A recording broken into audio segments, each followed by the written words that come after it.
विद्यार्थ्यांनो नमस्कार. आज आपण 9th स्टँडर्डमधील प्रॅक्टिस सेट 1.1 त्यातला क्वेश्चन नंबर 4 आपण घेतोय. आपण ऑलरेडी यातले 2 लेक्चर घेतलेले आहेत. क्वेश्चन 1, 2, 3 कंप्लीट झालेत आपले. क्वेश्चन नंबर 4 कडे आपण जातोय. व्यवस्थित समजावून घ्या.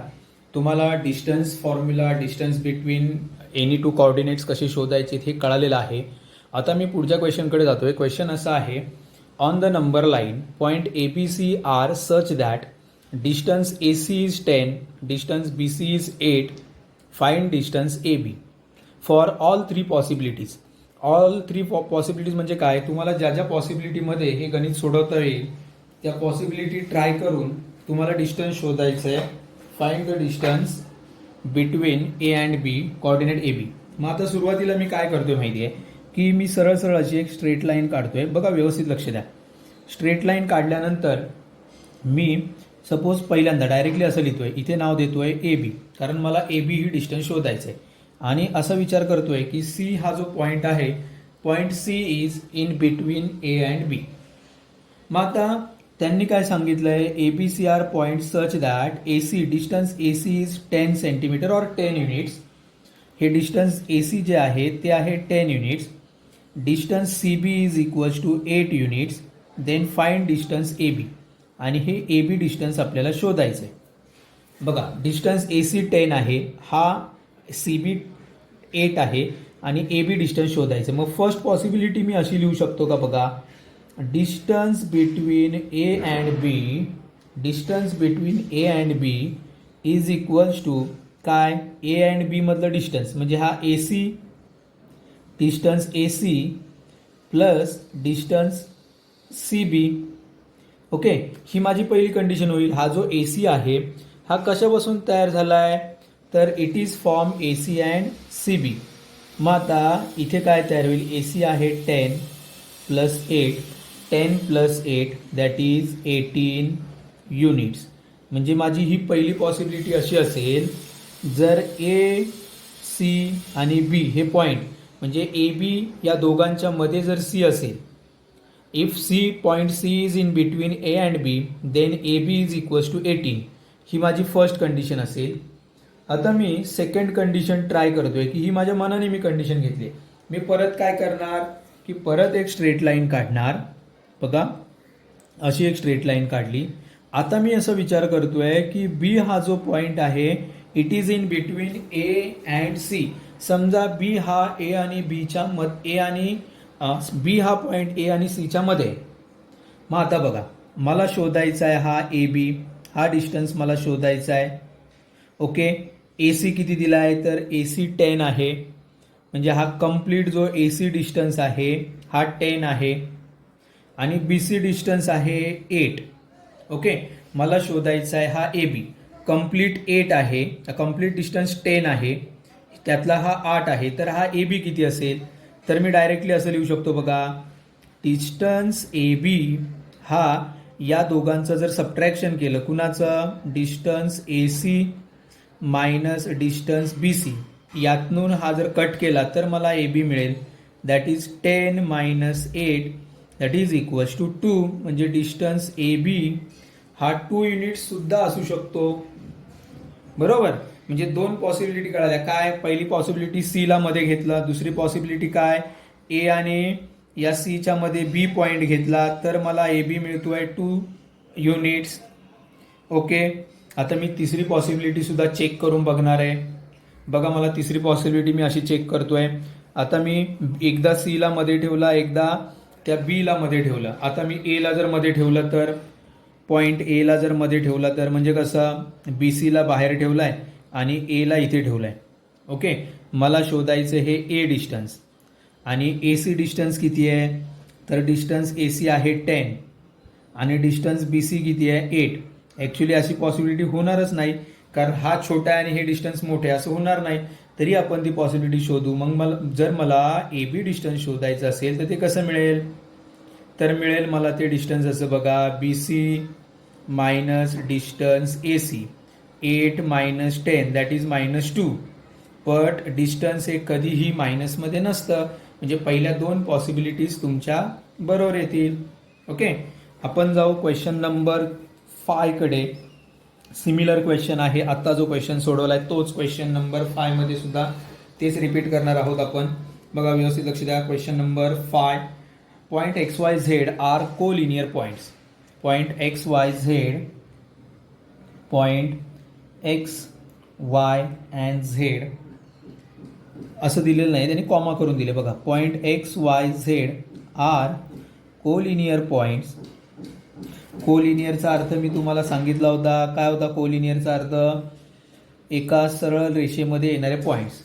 सच that distance X Y is equals to 17, distance Y Z is equals to 8. Then find the distance between X Z. आता बघा इथे पण त्यांनी कुठला पॉईंट मध्ये आहे हे सांगितलेलं नाहीये. कळतंय मी काय सांगतोय? कुठला पॉईंट मध्ये असं सांगितलेलं नाहीये. मग मी आता विचार असा करणार परत एकदा. काय विचार करणार की ते कोलिनियर आहेत, याचा अर्थ ते एका स्ट्रेट लाईन मध्ये आहेत. मग आता इथे जर मी स्ट्रेट लाईन मध्ये असे पॉईंट घेतले बघा X Y and Z. Okay, मी फर्स्ट पॉसिबिलिटीकडे जातोय. फर्स्ट कंडिशन अशी असू शकते, एक्स वाय झेड कोलिनियर आहेत, डिस्टन्स एक्स वाय आहे 17, ओके, आणि डिस्टन्स वाय झेड आहे 8. आपल्याला शोधायचं आहे डिस्टन्स हे एक्स झेड, म्हणजे हे कंप्लीट अंतर आपल्याला शोधायचं आहे. ओके, एक्स झेड म्हणजे काय? हा पूर्ण, हा 17 आहे, हा 8 आहे. मग मी असं लिहिणार की नाही बघा, distance X Z, distance between coordinate X Z is equals to distance between X Y plus distance between Y Z. म्हणजेच किती येईल? 17 प्लस 8 दॅट इज 25. 25 काय लिहायचं? तर 25 units. Distance X Z is equals to 25 units. ही असेल आपली first condition. Okay, second condition मी काय करणार माहिती आहे? सेकंड कंडिशनसाठी मी तो जो पॉईंट आहे वाय त्याला बाहेर टाकणार आणि एक्सला आतमध्ये घेणार.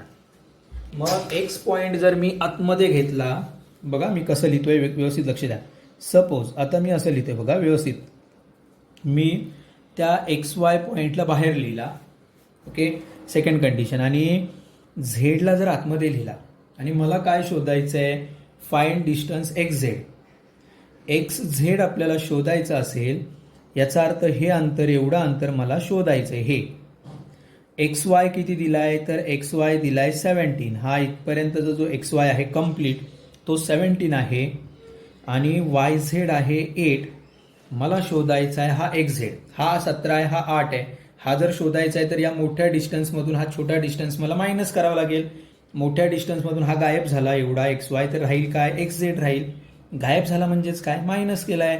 म्हणजेच distance X Z is equals to काय येणार? तर distance X Y minus distance Y Z. बघा हा मोठा डिस्टन्स आहे एक्स वाय, हा छोटा 8 आहे. हे डिस्टन्स आपल्याला शोधायचं आहे. याचा अर्थ या मोठ्या डिस्टन्समधून हा जर मी मायनस केला तर मला एक्स झेड मिळणार आहे. म्हणजे X Z is equals to काय? 17 मायनस 8. मग 17 मायनस 8 किती येते? 17 मायनस 8 केला तर 9 युनिट्स. ओके, म्हणजे तुम्हाला ही अशी गणितं सोडवता आली पाहिजेत. आता मी पुढे जातोय बघा. पुढचा क्वेश्चन सोडवायला जाणार आहे क्वेश्चन नंबर 6 कडे, कारण ही दोन्ही गणितं तुम्हाला कळालेली आहेत. क्वेश्चन नंबर 6 कडे मी जातोय. तेही गणित तसंच आहे, फक्त तुम्हाला डायग्राम स्केच करायला सांगितलं. त्यामध्ये क्वेश्चन नंबर 6 कडे मी जातोय बघा. व्यवस्थित लक्ष द्या. Question number 6, sketch the proper figure. बघा काय सांगितलंय? स्केच द प्रॉपर फिगर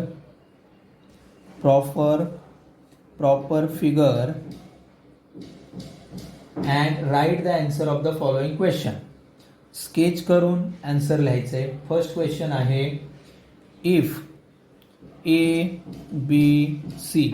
आता याचा अर्थ काय हे मी तुम्हाला मागच्या लेक्चरला सांगितलेलं. याचा स्ट्रिक्टली अर्थ असा आहे, ए बी सी हे 3 पॉईंट आहेत, एका स्ट्रेट लाईनवर आहेत आणि बी पॉईंट हा ए आणि सीच्या मध्ये, असं जेव्हा तुम्हाला दिलेलं असतं याचा सरळ अर्थ असा आहे, ए बी सी एका सरळ लाईनवरती आहेत, स्ट्रेट लाईनवर आहेत आणि बी हा ए आणि सीच्या मध्ये आहे, असा त्याचा अर्थ आहे. If A B C are any 3 points and length AC is equals to 11, length BC is equals to 6.5, then find the length AB. Find length AB. बघा, पहिल्यांदा तर मला काय करावं लागेल, स्केच करावं लागेल. स्केच म्हणजे काय, तिथे मला ती डायग्राम प्रॉपरली डायग्राम काढावी लागेल.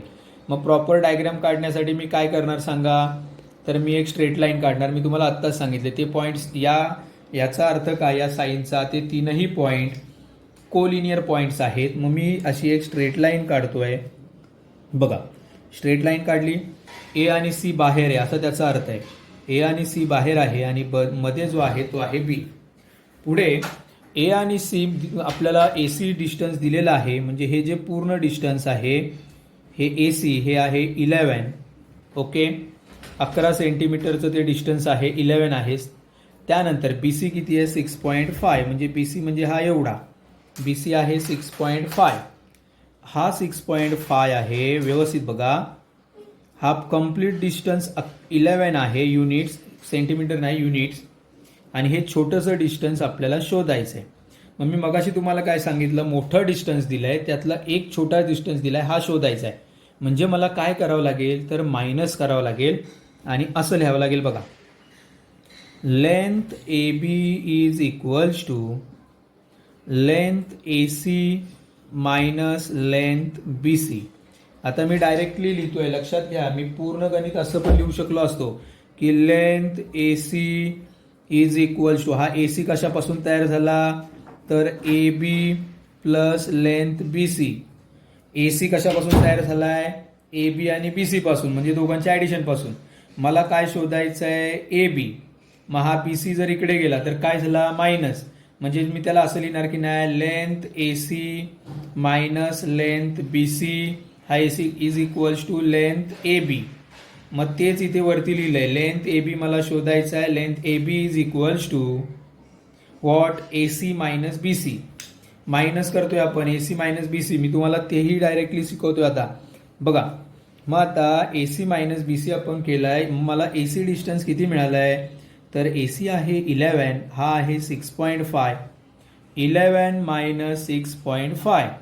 जेव्हा आपण 11 मायनस 6.5 करतोय तेव्हा आपल्याला काय करायचंय बघा, 11 मायनस 6.5 करताना पॉईंटच्या खाली पॉईंट आला पाहिजे, म्हणून 11.0 असं लिहिणार मी त्याला.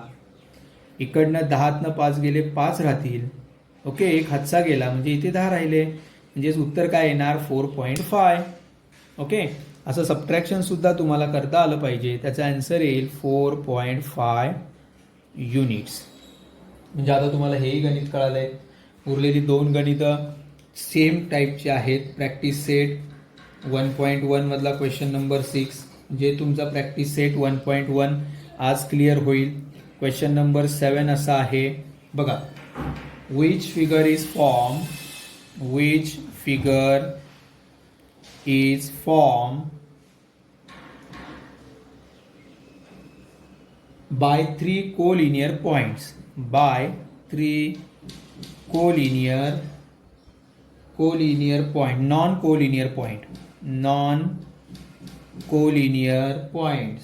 म्हणजे काय, तर 3 नॉन कोलिनियर, कोलिनियरचा अर्थ सरळ रेषेत. मग नॉन कोलिनियर म्हणजे काय, की जे 3 पॉईंट एका सरळ रेषेमध्ये नाहीत, कुठेही असे आहेत, अशा 3 पॉईंटला जोडून कुठली फिगर तयार होईल, तर 3 कोलिनियर पॉईंट म्हणजे असे जे एका सरळ रेषेमध्ये नाहीत. नॉन कोलिनियर बोलतोय मी, 3 नॉन कोलिनियर पॉईंट. कोलिनियर म्हणजे सरळ रेषेत आणि नॉन कोलिनियर म्हणजे एका सरळ रेषेमध्ये नाहीत, असे 3 पॉईंट जर जोडले तर कुठली फिगर तयार होईल, तर काय तयार होईल बघा, 3 फिगर जर आपण असे 3 पॉईंट जोडले तर काय तयार होईल, इट इज अँड ट्रँगल तयार होईल. 3 non collinear points determine 1 and only 1 triangle, एक ट्रँगल त्याच्यापासून तयार होईल. ओके, आता आपण स्टॉप करू. थँक्यू.